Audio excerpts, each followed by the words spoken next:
ఈ రోజు గురించి అసలు మనకు తెలియదు. ఈ రోజు గురించే మనకు తెలియదు. ఈ టైంకి ఏం జరుగుతుందో, 10 గంటలకు ఏం జరుగుతుందో, 12 గంటలకు ఏం జరుగుతుందో ఎవరు తెలియదు. తెలుసమ్మా? మీకు తెలుసా ఏమైనా? తెలియదు. ఈ రోజు గురించే మనకు తెలియదు. అలాంటిది రేపటి గురించి ఎలా తెలుస్తుంది?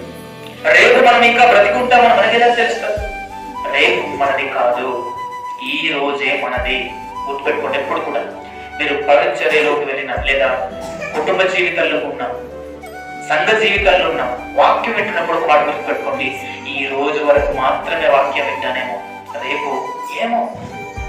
ఈ రోజు, ఈ వారం మాత్రమే వాక్యం వింటానేమో, వచ్చే వారం ఏమైపోతానో గ్యారంటీ లేదు నా జీవితానికి. అందుకే బ్రదర్ సాయిలన్న గారు ఒక మంచి మాట అంటారు. ఏమంటాడంటే, గుండు సోదికైనా గ్యారంటీ ఉందట, కానీ మన జీవితానికి ఏం లేదట, గ్యారంటీ లేదట. ఎందుకు మన చెల్లెలు కూడా చెప్పాలి సమాధానం? ఎందుకు?